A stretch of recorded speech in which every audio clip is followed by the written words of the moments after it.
Hai anak-anak yang terkasih, bagaimana kabar kalian hari ini? Pasti baik-baik saja, bukan? Hari ini kalian akan belajar materi tema 1, subtema 1, pembelajaran 3. Yuk kita simak video selengkapnya. Materi yang pertama, kita akan belajar makhluk hidup di sekitar kita. Coba kalian amati gambar di sebelah kiri kalian. Gambar tersebut adalah kegiatan keluarga Siti pada pagi hari. Kalian juga dapat mengamati gambar tersebut di buku paket tema halaman 22 dan 23. Nah, pada gambar tersebut kita dapat menentukan ciri-ciri makhluk hidup.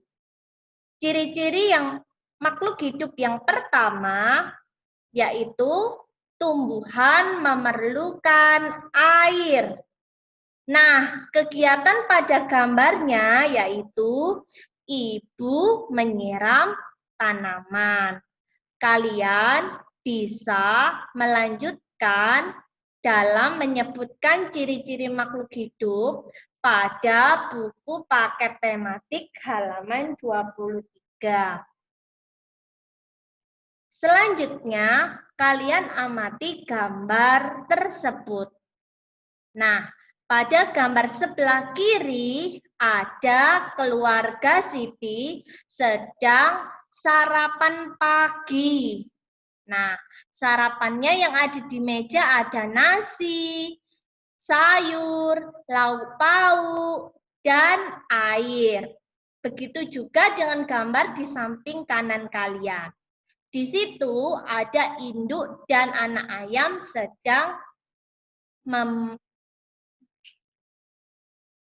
ada induk dan anak ayam sedang makan makanan.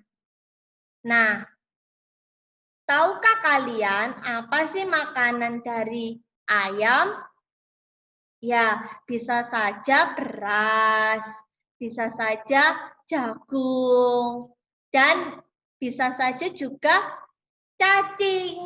Cacing-cacing kecil itu bisa dimakan oleh ayam. Nah, dari kedua gambar tersebut kita dapat menunjukkan persamaannya, yaitu makhluk hidup sama-sama membutuhkan makanan. Nah, materi yang selanjutnya yaitu makhluk hidup saling menguntungkan. Nah, makhluk hidup yang diciptakan Tuhan saling memberikan manfaat. Manusia, hewan, dan tumbuhan saling memberikan manfaatnya. Sebagai contoh, ayam. Ayam dimanfaatkan oleh manusia untuk diambil daging, telur, dan bulu. Bulu ayam dapat dimanfaatkan manusia untuk membuat kemoceng. Kemoceng itu sejenis alat kebersihan yang digunakan untuk menghilangkan debu pada kaca rumah kalian. Nah, agar menghasilkan jumlah yang lebih banyak dalam penghasilan daging dan telur ayam, maka ada beberapa pengusaha peternakan ayam. Nah, berikut adalah contoh daftar jumlah telur yang dihasilkan beberapa peternakan setiap bulan. Peternakan A menghasilkan 3.000 butir telur setiap bulan. Peternakan B 1.500 butir telur, peternakan C 3.500 butir telur, peternakan D 2.000 butir telur, dan yang terakhir peternakan E 2.500 butir telur. Nah, dari tabel tersebut, peternakan siapa yang paling banyak menghasilkan telur per bulan? Kalian dapat melihatnya pada kolom jumlah telur yang dihasilkan per bulan. Nah, peternakan siapa yang paling banyak? Ya, peternakan C, yaitu 3.500 butir telur. Peternakan siapa yang paling sedikit menghasilkan telur per bulan? Ya, peternakan B, yaitu 1.500 butir telur per bulan. Nah, kali ini Ibu akan menjelaskan bagaimana sih menentukan nilai tempat suatu bilangan ribuan. Ibu punya contoh, 4.915 berasal dari 4 ribuan plus 9 ratusan plus 10 puluhan plus 5 satuan. Nah, angka 4 berada pada tempat ribuan, sehingga bernilai 4.000. Angka 9 berada pada tempat ratusan, sehingga bernilai 900. Angka 1 berada pada tempat puluhan, sehingga bernilai 10. Dan angka 5 berada pada tempat satuan, sehingga bernilai 5.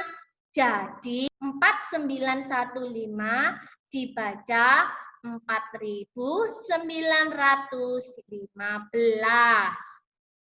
Ribuan 4, ratusannya 9, puluhannya 1, dan satuannya 5. Nah, apakah kalian sudah paham materi hari ini?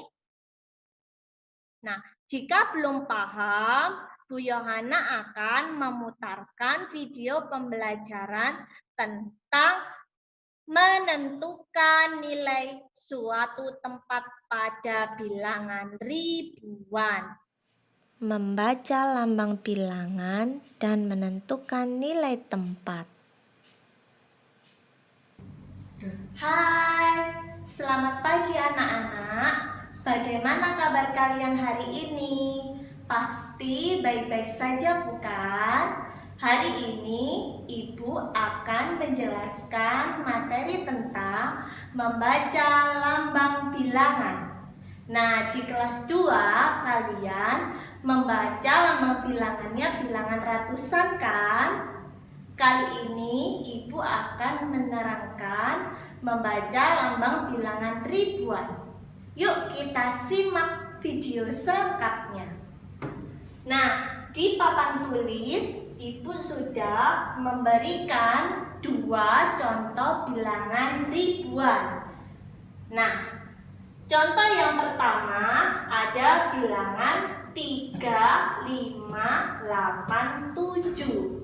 Jika dibaca 3.587. Nah, bagaimana ya nilai tempatnya pada masing-masing angka pada bilangan tersebut?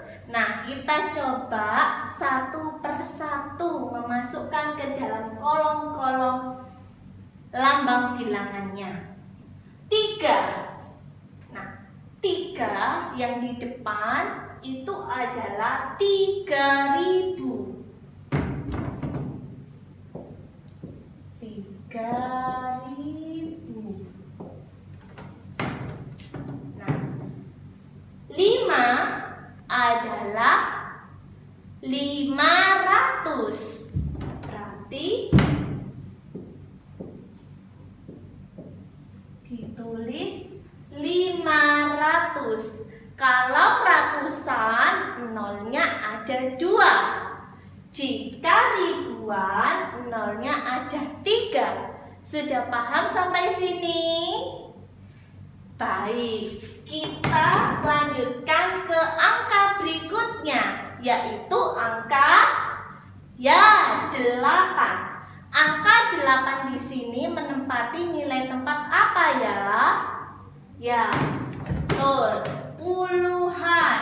Berarti 80. Apakah masih ada angka lagi yang belum kita jabarkan? Angka berapa? Ya, angka 7. Nah, angka 7 ini sini bernilai satuan. Berarti ditulis langsung 7, tidak pakai 0. Nah, kita masukkan ke dalam tabel nilai tempat. 3 tadi nilai tempatnya berapa ya? Ya, ribuan. Berarti ditulis 3 di kolom ribuan. Bagaimana dengan angka 5? Angka 5 tadi menempati nilai apa? Ya, ratusan. Berarti 5 ini ditulis di kolom ratusan.